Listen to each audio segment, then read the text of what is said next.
Guys, we're back to do legs again today. We hit a PR on deadlift last time we were here. Brian's feeling noticeably better when he's working out, when he's running. That was stage one. We're getting stronger. His times are going to go down as a result of that. Today we're going to do some reverse lunges. We're going to do some split squats. We're going to get to work again. Physique, bigger chest, bigger arms. We're working on those legs. We want to bring those bad boys up. Strength is coming, so leg size is going to come, right? Pretty indicative when you have somebody who's relatively new, and mind you, he's not relatively new to training, but he takes a little bit of a hiatus from weight training. A good way of gauging, like, is that person getting more muscular? If they're getting stronger, they're getting more muscular. So when we got a guy who's deadlifted now 2 sessions in a row, more than he's ever deadlifted before, that's a good indication that he's getting stronger, getting more muscular. Definitely see his chest though, definitely see his arms. Let's see, we're looking forward to his legs to come next.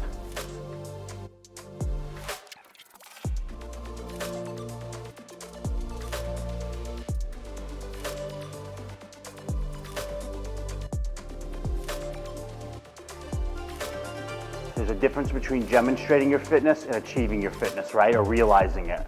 You do not change the program every week. I would say change your exercises about every 6 to 8 weeks, every 8 to 12 weeks. I particularly have like 5 exercises I do for quads, and that's it, and I switch them up. Sometimes you get psychologically bored, that's fair, like you're just sick of doing the same stuff, fine, then put something in there. But understand there's a skill component to lifts, meaning you need to learn how to do it properly. And then also too, there's just a reality that if you're continuously doing something, you get better and better at it. It's when you get really good at something, you actually get more and more and more refined. You don't broaden it, broaden it, broaden it. So if you go look at like a champion Olympic lifter, they're just squatting, snatching, jerking, cleaning. That's it, right? Somebody like Brian, we know the exercises that work, we're drilling down on them, we're gonna keep on increasing and getting better and better at them.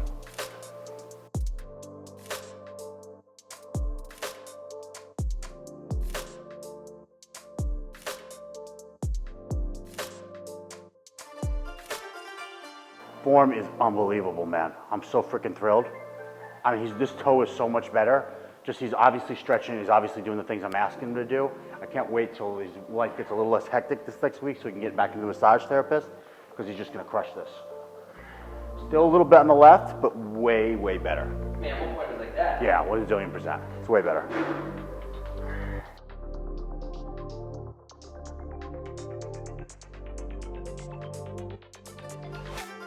$165, baby. Huge PR. We're talking about, I think when we started here, we had a 10 on each side. We had 65. Now we have 100 in front of that number. By the way, we're talking in 3 weeks, right? We're talking about going up 100 pounds on an exercise that's gonna have a huge effect on him running, right? Because his glutes are super, super involved. Keep going. His glutes are super, super involved in this exercise.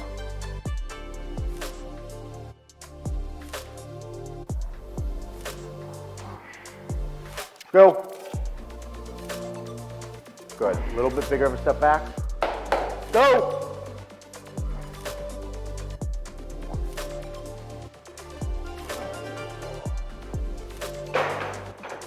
Full range of motion, right? They're all good reps. Full range of motion. Knee just slightly away from touching the ground. Perfect form. Pretty close to 90-90. He bunches up a little bit when his right leg is doing the work. Right, mind you, the leg that's going back is not the leg that's working. It bunches up a little bit when his left leg goes back, but I think that's a little bit more of just him being concerned, right? Toes remarkably better. So the toe feels good when he stretches it. The calf's not tight. We're just gonna continue to working up that calf, get him a little bit more confidence in that foot, and that'll just continue to improve.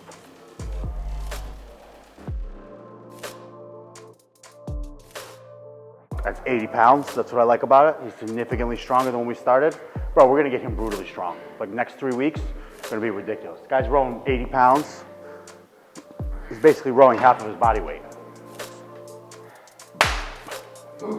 Perfect form. He's leaning over a little bit. We'll stop him from doing that. Killer. Killer. The knees look way better than the last one even. We're gonna pop our knees out and we're hiking this thing back. We are staying close to our body, close to our body. Don't arch the back, right? We're fine, pushing through our heels. 16, 17, 18, 19, Done. This is remarkably good, Ryan, I'm being dead serious, because you're a guy who arches your back, and you've been working already. I can see it's such a fucking difference that you're not trying to find your range of motion. When even we do those box jumps, remember on Monday? So even on Monday, the box jumps got so much better. I can see it in here even, he's not arching. Part of that is he's just gotten stronger transverse abdominis. But the other thing is too, he's just understanding how actually to find strength through ground force, right? Recruiting through the ground. There we go. Hard squeeze. Good. Okay, a little heavy. Swing, no. Swing it. Good, stand up. Good. There we go. Sit back a little bit. 9, 13. Big thing we talked about here, Ryan and I had a conversation. He said, hey, we're only doing like 8 sets, 9 sets per muscle group, right, when we're coming in, or 9 sets total for legs.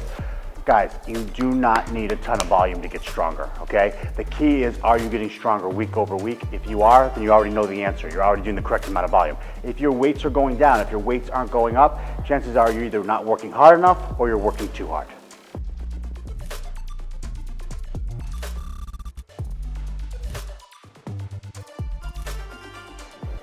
That's really good. He doesn't get any butt weight until he gets past parallel, so this is where we're keeping him. We're gonna load this up. Keep going. Stop. That's beautiful. He can hit parallel, no problem. He can fold right into it. 3 working sets of reverse lunges. We got 3 working sets of kettlebell swings, and now we're gonna get 3 working sets of squats. Huge. That's about where we wanna cap it at, guys, about 9 sets of legs. A little bit out for your feet, adduction, right? You'll get a little bit more glute, but when we look at the actual EMG activity, electromagnetic topography, there's not a significant difference. How about shoulder width or sumo or things like that? Again, sumo will get a little bit more glute, but there's not significant difference, guys. What I tend to see though is people get really ugly with their squats and they do stuff like this, you're just ruining it. Make sure that you're getting your quads straight on, but when we look again at most of the EMG activity, it doesn't have a major effect. The most important thing you can do is get full range of motion. Squat all the way down to parallel or to wherever you can without back pain. Okay, so we're going for a PR now on squats. It was not planned, but again, we're in that 9 set range right before we walk away. He's feeling strong. I will tell you this is not only a PR, but this is a harder bar. Why? Because this forces him to be upright, so it's a lot of quad emphasis. Pop a 10 on there. I'm also helping Brian with arithmetic. All right, I tutor part-time.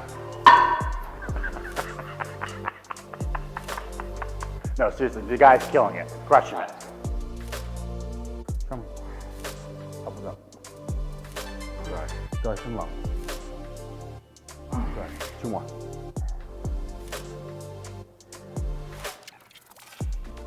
One more. Good.